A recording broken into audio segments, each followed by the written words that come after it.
जय श्री कृष्ण दोस्तों। आज हम बात करेंगे लीला के बारे में कि जीवन में लीला का क्या महत्व है।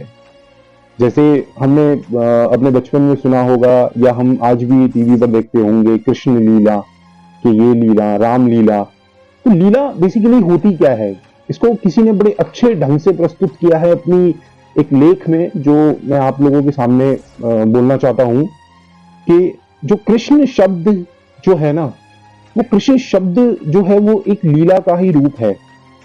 वो कहते हैं कि एक बेहद नटखट और मस्त मौला बच्चा, मनमोहक बांसुरी वादक, एक सुंदर नृतज्ञ, एक अनूठा प्रेमी, एक सच्चा व बहादुर योद्धा, अपने दुश्मनों को भी जीतने वाला, हर घर में एक टूटा हुआ हृदय जोड़ने वाले, एक चतुर राजनायक, एक किंग मेकर, पूरी तरह से सज्जन, एक सर्वोच्च योगी और सबसे ज्यादा रंगों वाले अवतार कृष्ण को विभिन्न लोगों ने अलग अलग तरीकों से समझा और अनुभव किया। मिसाल के तौर पर अगर हम बात करें दुर्योधन की, तो दुर्योधन के शब्दों में वह एक मुस्कुराते हुए शरारती, वह खा सकते हैं, वह पी सकते हैं, वह गा सकते हैं, नृत्य भी कर सकते हैं, वह प्रेम कर सकते हैं, वह लड़ सकते हैं, किसी बुजुर्ग महिला से बात कर उसके दिल का बोझ कम कर सकते हैं और छोटे बच्चे के साथ खेल भी सकते हैं। कौन कहता है वह ईश्वर है? यह दुर्योधन की धारणा थी। कृष्ण के बचपन का प्रेम राधा है, वह इतनी बड़ी हो गई हैं कि आप राधा के बगैर कृष्ण का नाम नहीं ले सकते। हम कृष्ण राधे कभी नहीं कहते, हम कहते हैं राधे कृष्ण, राधे कृष्ण। सच तो यह है कि राधा कृष्ण जितनी ही या उससे भी बड़ी ज्यादा महत्वपूर्ण हो गई हो, वहीं राधा कहती हैं कि कृष्ण मेरे साथ हैं, वह जहां भी हैं, जिसके साथ भी हो, वो हरदम मेरे ही पास हैं। यह राधा की धारणा है। मैं ऐसे और तमाम लोगों के उदाहरण दे सकता हूं जिन्होंने कृष्ण की शख्सियत के विभिन्न पहलू देखे हैं। कुछ लोगों के लिए वह भगवान है, कुछ के लिए शरारती, कुछ के लिए वह अयोग्य प्रेमी है, तो कुछ के लिए योद्धा।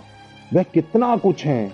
जब हम कृष्ण कहते हैं तो इसका अर्थ होता है, अगर हम इस चेतना का स्पर्श कर चाहते हैं तो हमें लीला को समझना होगा।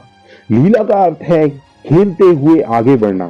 दोस्तों, हमारे जीवन में बहुत संघर्ष, बहुत दुविधाएं, बहुत सारे कठिन मार्ग आते हैं, तो भगवान ने उसको बोला है कि हमें उनको पार करने के लिए खेलते हुए आगे बढ़ना चाहिए, लीला करते हुए आगे बढ़ना चाहिए। हमें जीवन के सबसे गहरे और गंभीर पहलुओं का पता भी चंचलता से खेलते हुए लगाना चाहिए, क्योंकि अगर हम ऐसा नहीं करते हैं तो वह कृष्ण नहीं होंगे, तो वहां कृष्ण नहीं होंगे। दुनिया की एक बड़ी आबादी जीवन के सबसे गहरे अनुभवों को खो देती है, क्योंकि उन्हें पता ही नहीं होता कि चंचलता के साथ जीवन कैसे जिया जाता है।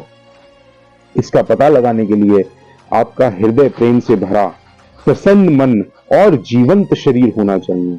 यदि आप कृष्ण की लीलाओं को महसूस कर सकेंगे, जीवन के गहरे आयामों का पता लगा सकेंगे, जागरूक कल्पना, स्मृति, जीवन और अपनी मृत्यु के साथ भी खेलने के लिए तैयार होंगे, तभी आप लीला का अर्थ समझ पाएंगे।